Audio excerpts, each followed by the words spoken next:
àgbàlagbà kí a tó gba mọ́dàdì ní alẹ́ yìí. Mo kí bàbá wa ọba ayé pé ẹja ní ṣeéwù.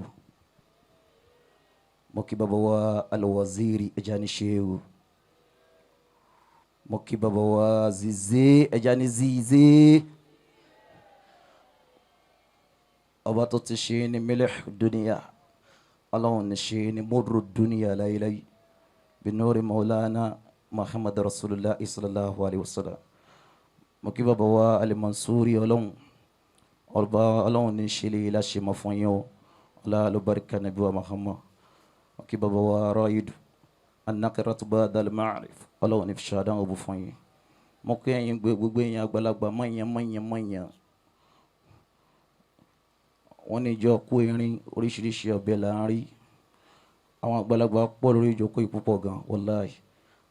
Ọlọ́run ní jẹ́ ó bàjẹ́ fún yín o. Mo kí gbogbo wa pé salamu alaykum wa rahmatulahi wa barakatuh. Mo kí bàbá wa tí ó kọ́ mọ́. Mo kí bàbá wa Olúwafẹ́mihàn. Mo kí bàbá wa ọmọ ara àwọn ọ̀gá wa nìyẹn. Ọlọ́run máa kọ ohun yín láyéláyé. على البركة نبي لدولو. السلام عليك يا رسول الله. السلام عليك مولانا الشامد التجاني. السلام عليك مولانا غوز الأعظم الشكرا جبريمياس. السلام عليك مولانا مربي ومرشدي ووسيلتي إلى ربنا مولانا الشيخ محمد السعيد والصوفي الكنوي. السلام عليك مولانا شو علي رازمي. السلام عليك مولانا شو جبري مسلم عارف. السلام عليك مولانا شو ميس. السلام عليك مولانا شو تجاني يس. السلام عليك مولانا شو سيد علي زيزي. السلام عليك مولانا شو مي زيزي. السلام عليك مولانا شو إمام تجاني زيزي. السلام عليك مولانا سلطان الأولياء شيخ عبد القادر جيلان وخيلاني. السلام عليك مولانا يا هلك قيايلو يا أصفر يا هيل مولانا شو جامي بولالا ويلارو كل شيوخ الباقين في طريقة الشامر التجاري وعلى عباد الله إصاري.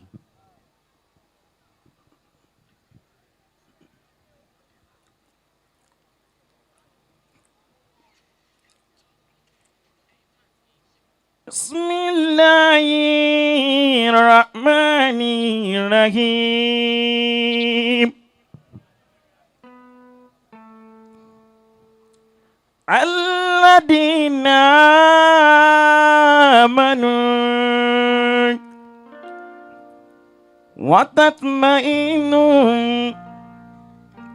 وتطمئن قلوبهم بذكر الله.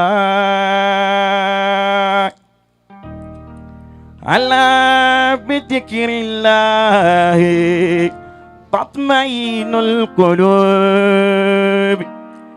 اللهم صل على سيدنا محمد الفاتح الماء أغلق والخاتم الماء سبق الناصر الحق بالحق والهادي إلى صراطك المستقيم وعلى آله حق قدره ومقدار العظيم. محمد لقاه نبي الله وهو ملاطف مرامي ومن دون المرامي متالف. فلو كنت على للأمين لتملي مرادي وإلا فصديق الملاطف. فإن لم أجد تقبيلك في محمد كفي محمد. فمن لازل عمري فمن لاز لعيشه ومريت ليا فما العلوم في الدارين لا وصله وكل هذا رياح عواصف ممتنا مرشدنا لله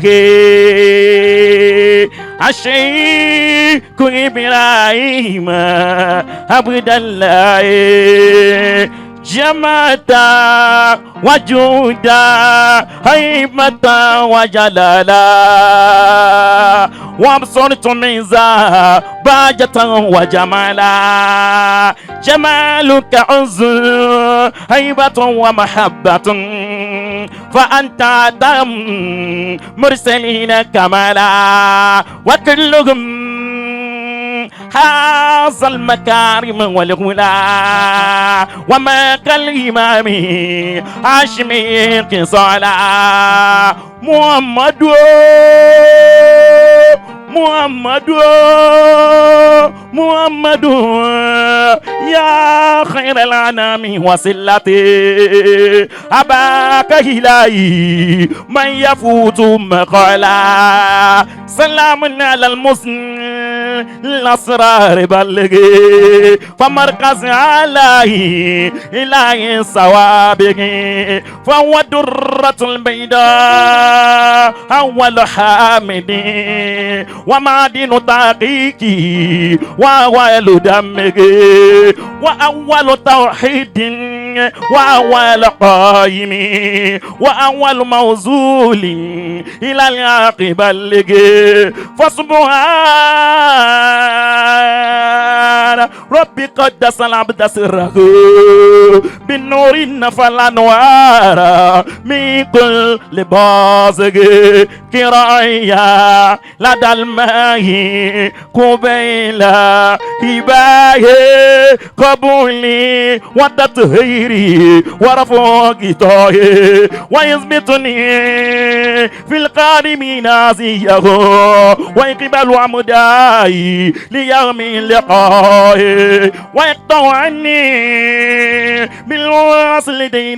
بالوصل بين دائما قد اشتغلت بالشوق كل أشاء وفي كل عين من عبادك نعمة فاصل لإبراهيم سيبا عطاء عليه صلاة الله ثم سلامه بأن عصم العداء وماسى وبارس النبي محمد النبي محمد النبي محمد قال شوال عجب إلهي ونفعب رسول الله إفيانا ماما سينو ومفكر وامنو وإيمانو وباب المصالح علي قديمي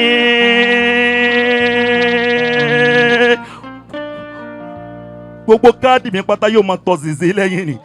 Aliyu ni kadimi kazinu sere katebe bitasyin madege qad ala kull faik.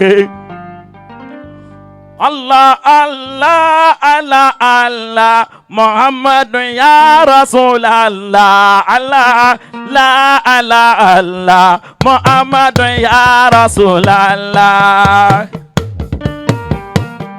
Allah Allah Allah Muhammad ya Rasul Allah Allah Allah Allah Allah Muhammad ya Rasul Allah أيها المبدو يا أفضل الوراء ويا أيها المامور سلام لي واللواء بسرك بالذات عاليات باسمه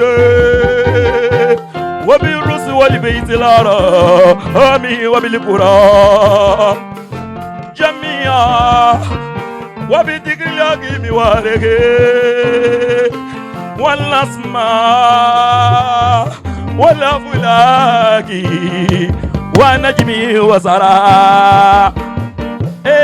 الله الله الله محمد يا رسول الله الله الله الله الله جل بكري في مآل أحمد الجميل إنه أقد جيء وربيك في مجال فتا يسري فتا دل دون كيف أو مثال فتا يسري فتا دل دون كيف أو مثال جل طه وتعالى فقا بكري ومقالي دبا في سري أواكو مقروني أوني علي اللهم صل على سيد الفاتح ما أقول لك الآن بسباك نازل راكب الأك ولا آلي إلى الصراط المستقيم ولا آلي كجري ومقدار لازم هادي اطمني إلى هدرتي مولانا محمد رسول الله صلى الله عليه وسلم.